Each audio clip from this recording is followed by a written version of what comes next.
Nicola, we're coming into Strand Street. We're going to ask a very pertinent question, aren't we? We are indeed. We are asking the people of the Isle of Man, what is love? I mean, we could get some interesting answers here. Are you prepared? Very prepared. It must be love, love, love. It must be love, love, love. Nothing more, nothing less. Love is the best. What does love mean to you? It's complicated. You sound like a Facebook status. Yeah. Well, I don't know. But to be honest, I don't know. Like, put me on the spot Is it there. too personal question? Yeah, possibly. How could somebody show you that they love you? What would kind of do it for you? Compassion. If you were to go on a date with someone, what would be a romantic? Don't know. We stay in a hotel. Yeah. Rose petals on the bed. Oh, here we go. Sexy lingerie. Do you have to really work at it then? Yeah, you've got to work at it. A relationship you've got to work at. No relationship, I suppose. Every relationship you're going to argue, aren't you? You're going to have ups and downs and look. I'm a heartbreaker though. Is it wrong? Naughty. What is it? You're asking us. What is love? What is love? We've been married 50 years. What's the secret? What's the secret, Pete? No idea. Determination. And then it will work. Don't give in too easily. What is one of the loveliest things he's done for you? Yes, years ago. Yes. Venice. Romantic time. That was for an anniversary. And Paris, that was for another anniversary. And especially the one in Paris, he booked it up secretly and gave me a DVD to play to show me where we were going. Oh. So yes, you've just brought that to my mind, see? Will you be celebrating Valentine's this year? No, we never do. Probably not. No. No. Not even a nice quiet dinner at home? Oh, well, maybe. What then, as a couple who have been married for 50 years, what advice would you give to someone just starting out? The problem is it is a different generation of people and they expect a lot more straight away. I don't think they're prepared to work at it as much, to be honest. They've got more options. That is the thing. You've got more options. You don't necessarily have to stick it out and see if it works. They just give in. Yeah. Do you think you'd enjoy being sort of a young person in this time and having to navigate all that? No, definitely not. I think we had the best generation for everything. You know she just said it's hard work, don't you? He knows that. I am hard work. What is love? I'm trying to find that at the minute, to be fair, so I couldn't tell you. You've not found love just yet? No. Are you looking hard? Not hard enough, no, obviously. We were just talking to someone of an older generation. They were saying it's very different now and it's either great because you've got loads of options or it makes it even harder to find someone. What do you think? I think the way the times are nowadays in this generation, of course it's hard. It's not as easy as it was 20, 30 years ago, but it's just the life journey, isn't it? So, who would be your ideal other half? That might be them on the phone now. No, it's not, but I haven't got a clue. Love comes at you and you don't even know when it's coming. Wise words. You're quite poetic and romantic. Thank you very much. Thank you. Have a love-filled week. I will too. You too. Have a good time. Take care. What is love? It's quite a difficult question, actually, isn't it? It's a very difficult question, yes. Thank you for asking. I don't really know what love is. Love is just a feeling, an emotion, a warmth. You can love your family, you can love a certain person, you can love an activity, you can love your cat. What do you make of the whole Valentine's Day thing? I think it's nice. Even if you're not particularly in love with somebody, it's nice just to show that you care, your friends, the people that you work with. It's just an excuse because as British people, I think we don't often show our emotions. And I think it is a good excuse just to let somebody know that you care, that you're there for them. Emily raises an interesting point there. Not about her cats. We Brits have something of a reputation of being stuffy, emotionless, considerably less frisky than our French or Italian counterparts at least. But perhaps this isn't an entirely fair summation of our relations. Later on, there was an awful catastrophe in the cloakroom. My knicker elastic gave way entirely, but Mr. P. Johnson didn't seem to mind. I bet he didn't. Don't worry, this isn't someone recounting tales from a questionable night out at 1886, but rather a young lady recounting tales from the Palais de Danse in 1932, in a diary which is held in the archives at the Manx Museum. This handwritten anonymous book is fascinating, funny, blunt and beautiful, and curator Katie King is one of its biggest admirers. Now, we've come to the Manx Museum, and I always enjoy talking to Katie King because she is full of fabulous stories about so many different elements of life here on the Isle of Man and further beyond as well. And I think it's probably true to say that love, no matter what generation, no matter what time period, can mean so many different things to different people. And you've brought out a few examples that are from the collections here, Katie. What are we looking at? Well, today we've been looking in the archive. So you were saying, what might we have to do with love? And we were thinking about love letters and things like that. And we do have some love letters, but what's immediately came to mind was a holiday diary that I know of that we've got here in the library. And whereas we do have a few holiday diaries in the collection, they're mostly written by what we describe as a gentleman tourist, so sort of late 1800s, and they've written a diary to be published. So it's all the things they got up to, but it's written in a very particular way. It's not very personal. But a number of years ago, our actual holiday diary, the sort of thing you'd imagine in a little binder with line paper, was found under the floorboards of a hotel that was being demolished. It was brought here. And oh my goodness, it's amazing. It's definitely my favourite thing we've got in the archive, certainly. It was written by a young girl who turned 18 in 1932. We know that because she says that she's just turned 18, and it is her first unchaperoned holiday on the Isle of Man. And my goodness, does she have a good time.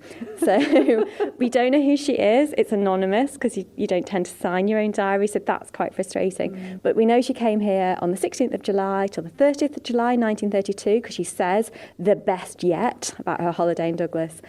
And it's all about holiday romances. So one of her goals, I suppose, was to have a nice holiday romance. And she certainly has an attachment to somebody staying in the hotel with her, and Mr. P. Johnson. But also, as I was saying to you when we met this morning, it's actually full of female love and female friendship as well. So she's got a really close friend that obviously lives on the Isle of Man. You can sort of surmise through the diary, called Enid. And I remember having that passionate connection to best friends when I was her age. And, it's all about your best friend. And it's this sort of beautiful adventures they go on together, and they giggle all night, and they stay up all night drinking, and they stay in the bed together laughing all night, and it's so gorgeous. And she's so sad to be leaving Enid at the end. She's a bit sad to leave Mr. P. Johnson, but she's really sad to be leaving Enid. And they've made this plan to meet in Wrexham, which is where she's from, and the following summer, and she's written in capital letters, "Please let it be so." And then she is so distraught, she's taken to the doctors and given some nerve tonic, so she has the confidence to get back on the Manxman boat and leave her friend Enid.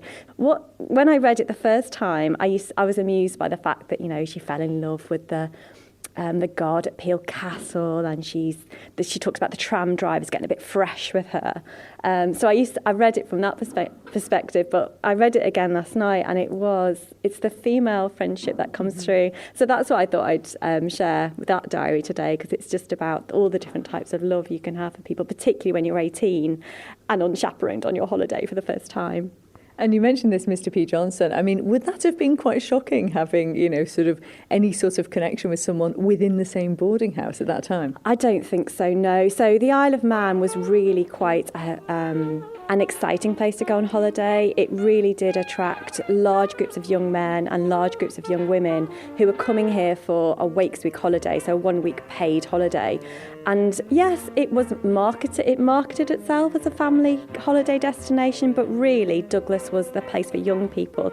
I describe it when I talk to school children and school groups. It was a bit like sort of Mallorca is today. It was all Magaluf.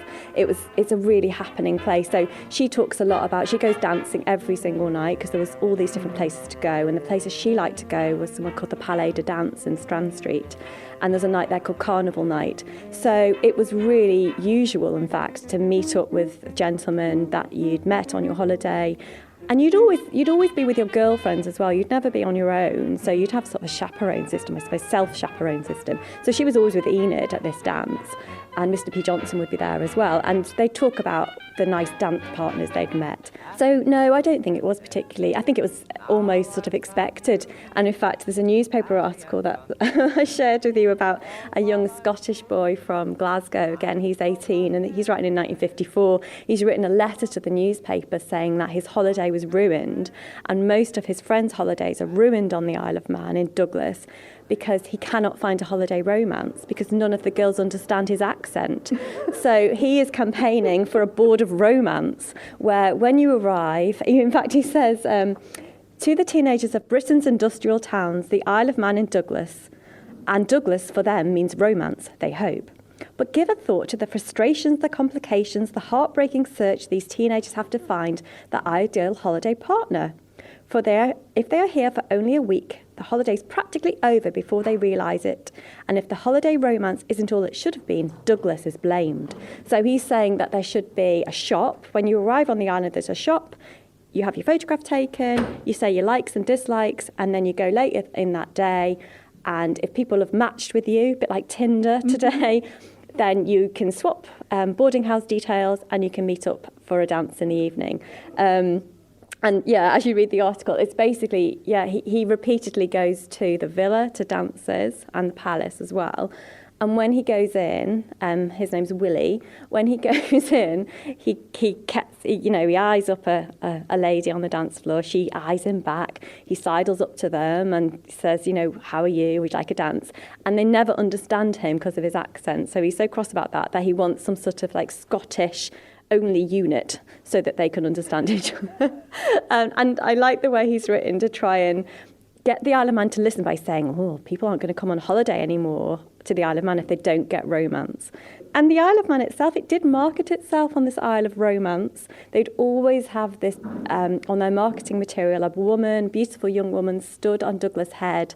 This idea that the Isle of Man has some of the most beautiful women in the world, and that's why you should come on your holiday here to meet the mythical Manx women who are more beautiful than anywhere else. So, this idea of holiday romance was actively encouraged. But the boarding house keepers, of course, were very strict. And in fact, if we go back to that diary, she was staying at the Imperial Hotel, and the Palais de Dance carnival night that she went to, she didn't get back to the hotel till midnight, and there was a very strict midnight curfew, and in fact in smaller hotels it would be a 10 p.m. curfew. So her and Enid had to sneak back in past the boarding house keepers, because your punishment if you didn't get into bed in time is that the boarding house keeper would send a telegram to your parents. So that was pretty scary, and these boarding house keepers were quite formidable. So it's interesting to see that she was quite scared, and I think she put in brackets, it was okay, we got away with it. So it's sort of a holiday camp atmosphere, really. And then we became known as Honeymoon Island because you met here on your holiday and then you came here for your honeymoon. So there's quite a lot of those sorts of stories as well. So what do you make of the whole Valentine's Day thing? That's quality. I love it. You do? Yeah. Will you be sending cards then? Yeah, a few. Any with question marks on? Do people still do that? Yeah, every now and again. Yeah. What is it like sort of now for kind of your generation actually trying to find love? I don't think many people do, to be honest. You know what I mean? There's a lot of playing about, isn't it? Yeah. You know what I mean? It feels like it's not kind of long term anymore, doesn't it? Yeah, it's all that, I don't know, it's all social media now though, isn't it? You know what I mean? It catches people out. Would you use any of the dating apps? No, don't think so. A lot of people use Tinder, but that's just for a laugh. And it's hard on the Isle of Man, isn't it? Because you tend to know people. Yeah, that's the problem. It's just too close knit, isn't it? You know what I mean? Everyone knows everyone. So a lot of people have been with a lot of people. You know what I mean? He's not speaking about himself there, obviously. No, of course not. No, I'm a closed book. It must be fascinating to see how this idea and perspective of love has changed throughout the decades. Yeah, very much so. But I think what rings home to me is this diary.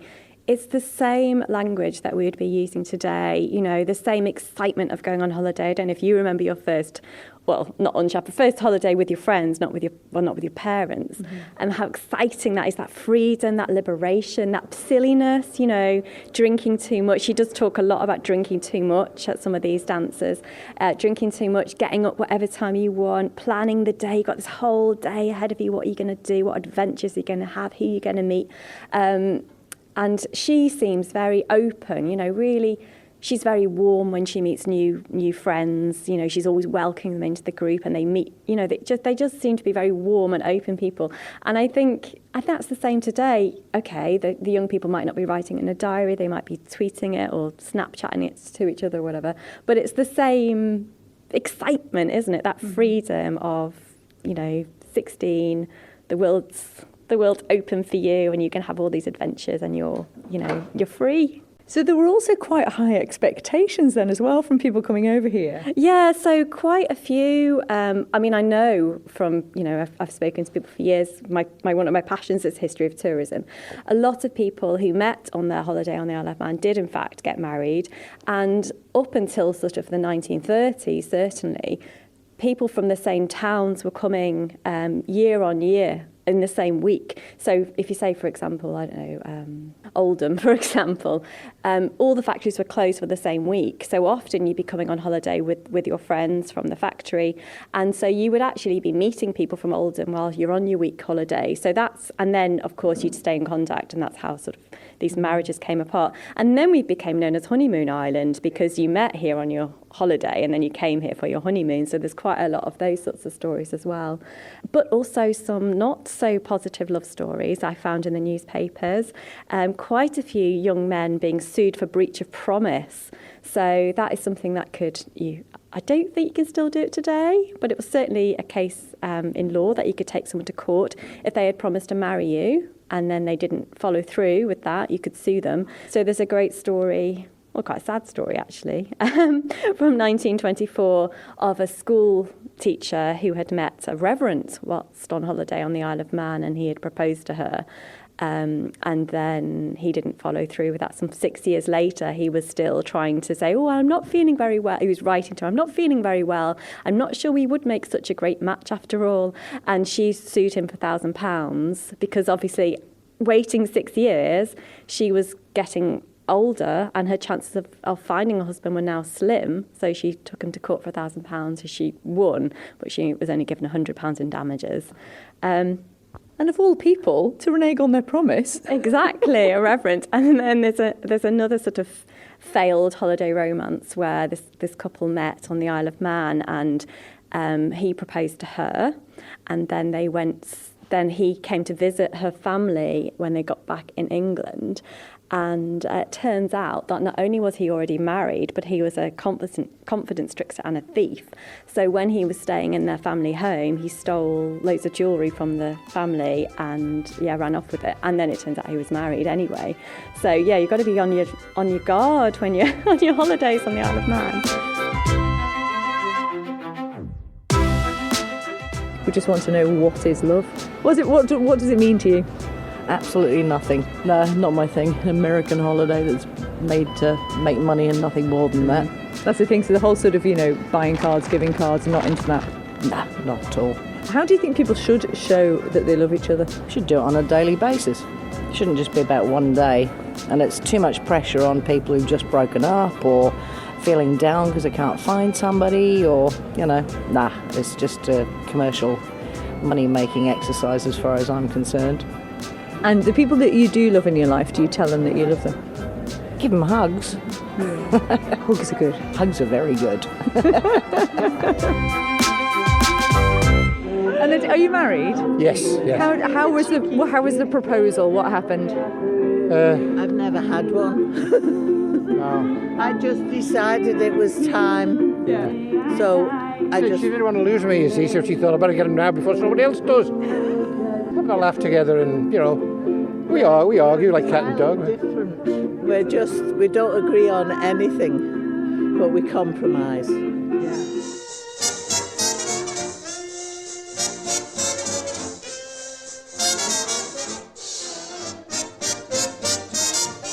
And you have young people coming into the museum and you often show them artefacts like this. And what do they make of things like this diary?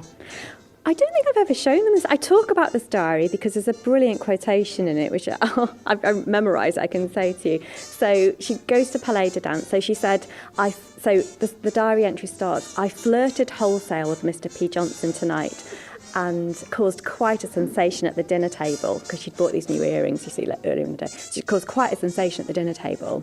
And then she says that she arranged to meet him that night at the Palais. I double dare you to sit over here. They were dancing, and then she says, right at the end of the entry, it says, oh, later on there was an awful catastrophe in the cloakroom. My knicker elastic gave way entirely, but Mr. P. Johnson didn't seem to mind. So it's... I read that quotation just to try and get the children to engage. But I say children, I mean teenagers, to get them to engage with the subject. And for those of you that don't know about knicker elastic, it's not your normal knickers. You used to have your drawers held up with knicker elastic, quite common for it to fall down. There was no impropriety in that. It's just her knicker elastic gave way. So I think they're quite surprised by how exciting the Isle of Man was and how, 500,000 tourists would come here every summer because it was the best place to come in Britain because there was so much to do. Like every single night there's something to do. Apart from Sunday, a lot of the newspapers are moaning about Sunday. They're like, oh, we're wasting a whole day of our holiday because we can't go dancing. So, so apart from Sundays where the Isle of Man was very strict on sort of no entertainment allowed. But yeah, I think they're quite surprised by how much there was to do and that people would want to come here. But that's what it was set up for. It was a very slick, really successful holiday resort. So although there would have been a lot more people at those times and generally more wholesome, not that different than going dancing in somewhere like 1886. It's absolutely the same. I don't think it was more wholesome. No, not at all. I'd say it's absolutely the same. I will tell you a story that I won't give any dates or details because it is in living memory. However, Douglas Head was really well known. So up by you guys there, Douglas Head was really well known for being a place for courting couples, where you'd say, oh, let's have a walk up Douglas Head, and that basically meant you were going to go for a bit of a smooch up there. And that is why the camera obscura is there. It was built to spy on people smooching because it was a well-known smooching spot. However, the gamekeeper, there was a gamekeeper who lived on Marine Drive to stop poachers because it was private land, and he one day got so cross with these smooching couples that he appears to have just lost his mind, got his shotgun and shot a couple. So there was a couple from Scotland, again, smooching up there, and he shot them both. They both survived, fortunately. The chap was left for dead. The lady managed to crawl to the toll booth on Marine Drive where she was covered in blood, and they shut the door on her because they didn't want to get involved. So she finally got found the police, got taken to hospital, and all the time she's clutching a button that she's pulled off the gamekeeper's jacket. And that's how they tracked him down, because they found, she said this man came and shot them, and they found this button missing from his jacket. So he just said he lost his mind with the number of people breaking in to have courting. So they were all fine. They were all fine. But yeah, romance can cause people to lose their minds, can't it, really? But yeah, so there's the dangers of love as well.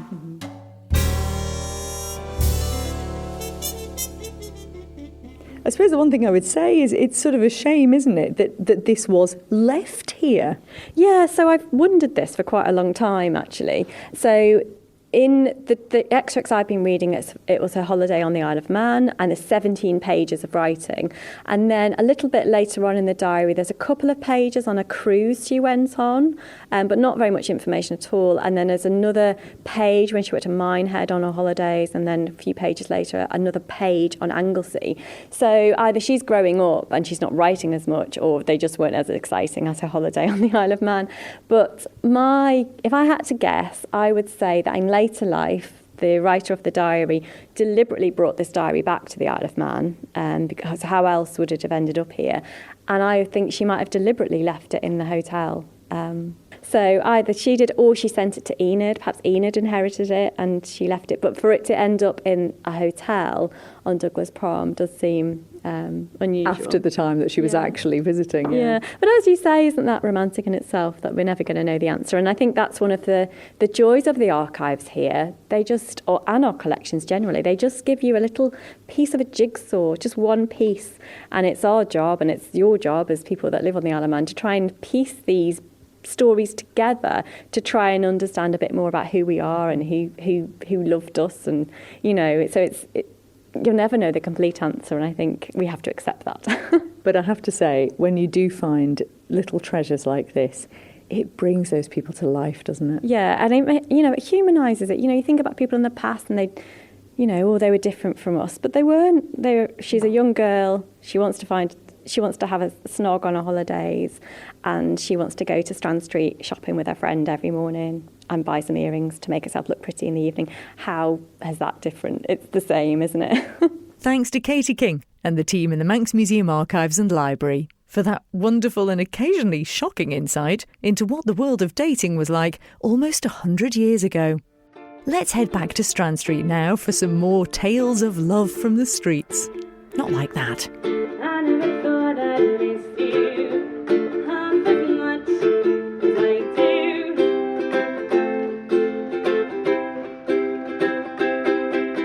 I'm so happy that we're in Strand Street when Ruby Biscoe-Taylor is here as well, playing from Biscuit, but is now star of the busking world. We're in town asking people what is love. And of course you write songs sometimes about love. What does love mean to you? I think just knowing that you'll put that person above anything, then you know that you love them. And when you listen to music, like sort of if it's not your own, can it also sort of bring those feelings in? God, yes. Yes, so much, yeah. So many different musics, especially when it's your favourite one.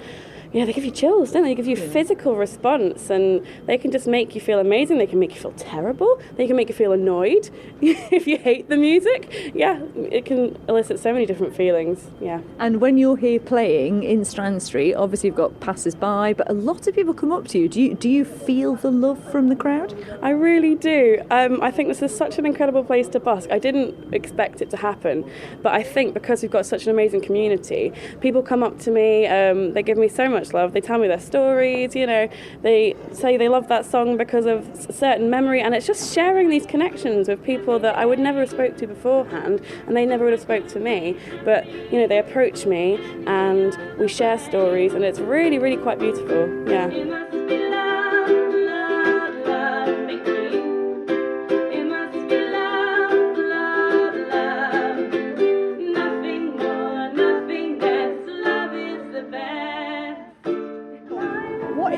What does love mean to you?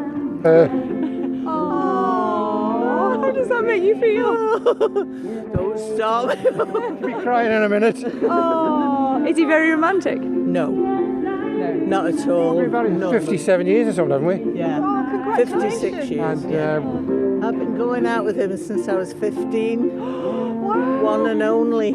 In order to keep a marriage going 57 years, do you find it is hard work then? Very, very hard work. Yeah. You know, nowadays I think they give in too easy. What sort of advice would you give young people starting out today? don't get married. You are so naughty. Can't take him anywhere. We have to go now, so we've got to do some shopping now. Have a lovely day. It's a pleasure. Thanks so much. What does it mean to you?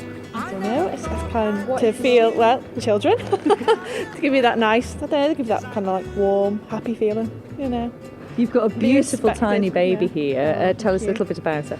So she is Luna, she is 3 months old next week, but she was 6 weeks prem, so she's catching up. Oh. Is she the first time you've been in love? No, I've got another little girl, Isla, she's 4. Yeah. So she definitely was. And it's an entirely different type of love, isn't it, when you have children? Oh, completely. It's very like overwhelming kind of love, you know, different. And what about Daddy? He's brilliant. He's great, yeah. How did you guys meet? Tinder. What was it like kind of navigating that world when you were out there? It was very strange because obviously you can't see the person face to face, so you don't really know what they're like until you see them. So I think it can be scary because you don't know who they actually are, if it's really them or if their pictures are really them. So it's kind of a bit of a risk, really. Yeah. But it paid off for you. Absolutely. And Absolutely. What will you be doing on Valentine's? Oh, I think it'll be a dinner for the four of us at the kitchen table all together. Sounds lovely. Absolutely. It does. Well, listen, have a lovely Valentine's month and have some love hearts to brighten your day. I will. The 4-year-old will eat them as soon as she gets out of school, I'm sure. What is love to you? I love these guys. They are my whole world. I would do anything for them. They make me happy. What are their names and ages? So we got little Richard. And how old are you, Richard? You 4. And who else we got? We got Bella. Yeah. And how old's Bella? 5. And we've got little Stacey, who sometimes stops screaming, and she's 2. And we're a little family. And we should always support each other, don't we? Thank you. What's the most romantic thing he's done for you? You do romantic things every day. You like to surprise me with Lego a lot. And so why Lego? We just always loved doing it. It was something we used to spend an evening putting Lego together. When we first moved in together, sit around the kitchen table with a glass of wine and building Lego and just relaxing.